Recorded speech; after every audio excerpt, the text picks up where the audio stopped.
Right before we jump into this video, if you'd like me to send you this free guide to capturing motion in low light situations, just look for this orange box over on the website, put your name, email address in it, hit send it, and I will send you that guide for free.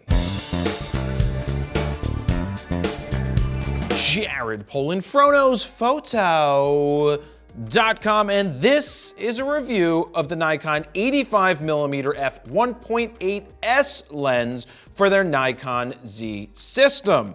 Now, I got to use this in multiple situations. One was on the Nikon Z50 out at the skate park taking photos or portraits of Blake, and the other was shooting Michael Franti at a concert situation, which I gotta tell you, I love using primes at concerts. I honestly love using primes all the time, but let's take a look at the physical aspects of this lens. First things first, you have a super cheap feeling lens hood.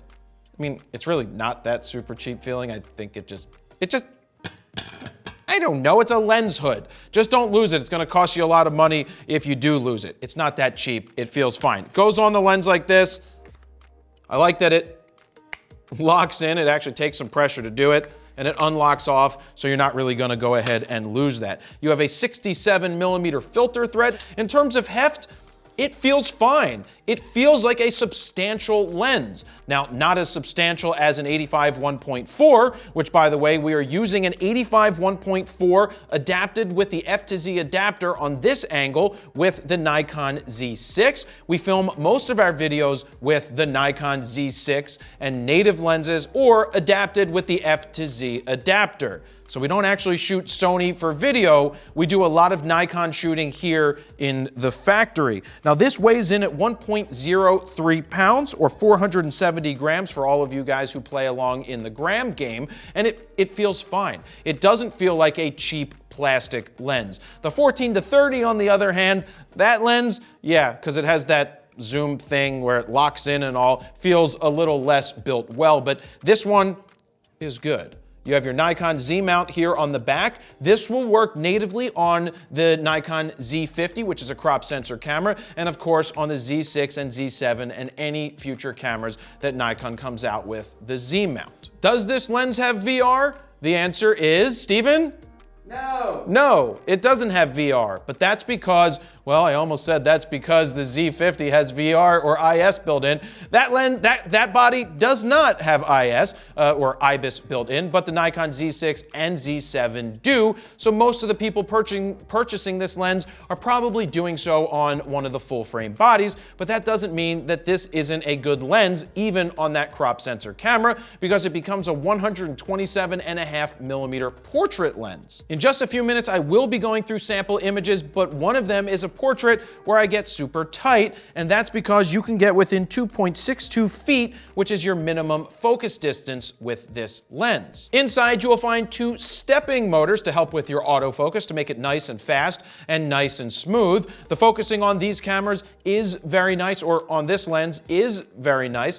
I gave a lot of shit to Nikon about coming out with these 1.8 lenses first and not making a 1.4 or making a 1.2, and I have to say that I prefer using these Z-mount lenses natively versus using an 85 1.8 or an 85 1.4 or a 35 1.4 or 24 1.4 adapted on the Z6 or Z7. I prefer it because they're fast, they're silent. I don't have to futz with an adapter and worry about taking it off and putting it back on, or am I putting on a Z lens or an F mount lens, and that becomes a pain in the ass. But I really do like the lens options. I like the 24 1.8, the 35 1.8, the 50 1.8, the 85 1.8. They are nice and light and easy to travel with. Now, I would love a 1.4. I would love a 1.2, but Nikon doesn't have those out just yet.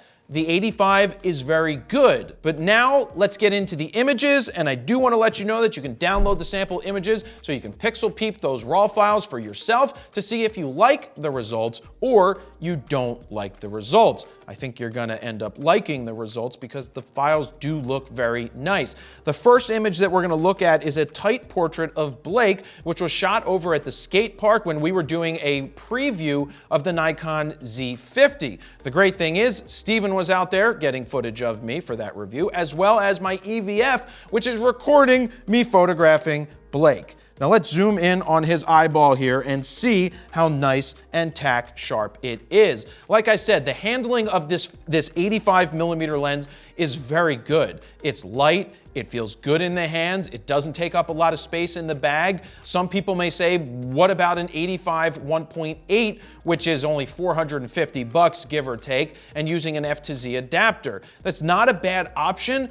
I personally, in my experience, feel that the adapted lenses don't function as well as the Z lenses do natively. Now, I say that from personal experience because I didn't find that the 35-1.4 or the 24-1.4 felt as tack sharp as I thought they should have felt. They just didn't feel that, and I do prefer using the native glass wherever possible. But if you're just shooting for fun and you need to save some money and you already have the adapter, you can't go wrong with adapting the 85 1.8S onto any of these Z-mount cameras. But this portrait looks great. The bokeh looks great, nice and blown out. The contrast and the tones look awesome. This black and white is fantastic. I just love the tones that I was able to pull out of this Nikon. It's so nice and sharp. This is fantastic. We're at ISO 100 f1.8, 1/640th of a second, and I will say that the Z50, remember, this is 127.5 millimeters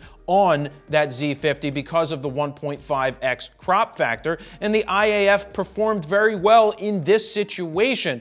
Let me cut in here real quick and let you know that the images that you're seeing on the screen right now were taken with this Nikon 85mm 1.8 and edited using FroPack 2. If you're looking for a great starting point or to speed up your raw workflow, we created 15 all-new custom Lightroom presets that you can check out at FroKnowsPhoto.com/FroPack2. Over there, you can play with the sliders to see the befores and the afters, and if you decide to pick them up right now, they are currently on sale for 40% off. Or, if you haven't picked up FroPack 1 just yet, you can get the FroPack bundle, which includes FroPack 1 and FroPack 2 at a very special price. Now, let's get back into the video. Now's a good time to tell you that I love the contrast from the Nikons. I love the tones. I love the sharpness. I love the feel of the cameras. And a lot of people have seen that I've been shooting a lot more Sony, using the Sony a7R4, the Sony a9 II, and using all of the other glass. I love Nikon. I love the tones. I love everything I just said. We use the Nikons here in the studio. They just aren't where I need them to be for the type of work that I'm doing. If you're doing landscapes and basic portraits and just everyday shooting, you can't go wrong with the Z6 and the Z7, but no grip and no 2 card slots, and the IAF that isn't as good just yet has taken me somewhere else because I can get 35 1.2. I can get better glass that I can't get on the Nikon just yet. Maybe one day I will be back, but I thought it was important for me to say that because I still love the Nikon quality. Moving on, we have a thumbnail picture that Steven shot for me. This was done on the Nikon Z7, 1/160th of a second f4, ISO 200. The reason it's at f4 is because we needed to get a lot of this camera for the thumbnail in focus. Really sharp, really nice contrast. It's just a nice lens in the hands. It handles very well. Now, let's move on to the concert situation. So I was photographing a Michael Franti concert, and I also got to photograph the opening act, who I honestly don't remember the name of right now. Now, the situation was not the best. LED lights, very powerful and harsh LED lights for the opening act. And as you can see right here, shooting at 1.8, converting to black and white, it hit very well. In some situations, I used the IAF, and in others, I turned it off. And one of the issues with the Nikon Z7 and the Z6 and the Z50 is when you go vertical, it's harder to move your focusing points. It's just a slower workflow compared to the Sonys that now have amazing IAF and lock-on tracking. Nikon will hopefully get there one day, but at 1.8, this is super tack sharp. I love using primes to shoot concerts. Anytime you have more time, I suggest trying to use primes. They're sharp and contrasty, and the tones just look tremendous, and they're not as slow as they used to be. Having those 2 stepping motors makes this a super fast focusing lens, plus it's a 1.8. It doesn't have to move as much glass around as a 1.4 or a 1.2, so it's focusing really fast. The next image right here, you can see how harsh the LED lights are. I'm still shooting at 1.8. His eyes aren't open, but it is in focus. We're at 3200 ISO, really? 3200 ISO on the Nikon Z7. It handles very well. The colors and the tones are what they are based off of the LEDs that were shining at that time. But I'm happy with the results I got. I love shooting this camera. I really do. I don't know how many times I can say that, but also the fact that I can record the EVF and you can see everything I'm doing makes it even better. So here's Michael Franti, kind of upset I cut off his hand there, but I didn't know he was gonna do this. Oh, I've got to... I didn't know he was gonna do that. So I cut his hand off because at 85, you can't quickly zoom or step back or move forward or do what you need to do. But when we zoom in on his face, look how nice and sharp and contrasty and beautiful that is. The tones are great out of the Z7 along with this 85. Plus, the LED lights were being overpowered by spotlights right on him. So love the color, love the sharpness on that.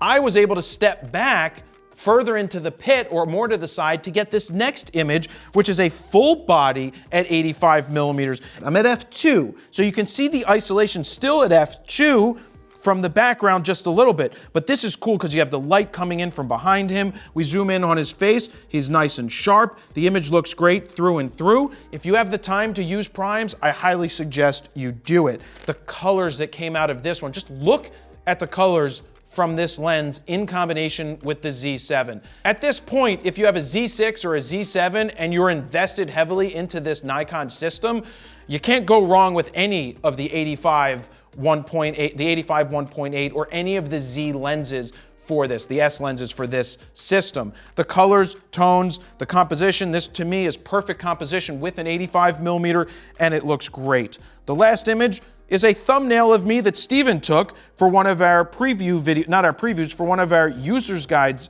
videos that we did with that Canon right there. We like to use it in the studio a lot for shooting video at 1.8 or f2. And then we also use it to take some of the thumbnails because it gives us nice compression and it can also blow out the background nicely. Now, the one thing I didn't tell you is how much is this lens, and it's $796.95. I said earlier that the Nikon 85 1.8, the G, is $450 or maybe a little less when it's on rebate or sale.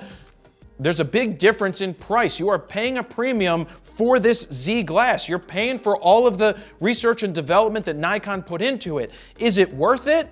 Can you work it? Yeah, it's good. So in terms of price, $800 is a lot for an 85 1.8, but it's a good lens. I can't tell you that it's not a good lens, and I really love these Z lenses on the Z6, Z7, and the Z50. So what is it good for? It's good for portraits, it's good for landscapes, it's good for concerts. It's really one of those staple lenses that's a prime that can live in your bag. So I'm all for this, I'm all for all the other Z lenses, but hopefully Nikon can get out the 1.4s and the 1.2s much quicker because that would be much better in my opinion. But right now, it's your only choice, Obi-Wan Kenobi. Your only choice. Would you like to take better pictures in only 11 days? Well, if you said yes, I created a free mini video course that you can sign up for right now at FroKnowsPhoto.com/11 days. So let's do the sniff test. Me St. Jar Jar Binks. Yeah, well, that would assume that it smells like crap, but it really doesn't. It smells like a good Jar Jar Binks, which I think is actually a thing. And the last and final test right here that's super important, as we always say, is the wind tunnel test. You gotta blow harder than that in the wind tunnel test. Wouldn't it be something if it actually blew off the counter? I need to do one. I need to do a wind tunnel test on a lens that actually blows off the counter because that would be funny. This one didn't move. It's a good lens. I highly recommend it. Like I said, if you're on a Z6, Z7, Z50, if you can afford this piece of glass, it's a nice one to have in the bag. Let me know what you guys think down below. Don't forget that you can download these images, and that's where I'll leave it. Jared Polin, FroKnowsPhoto.com. See ya.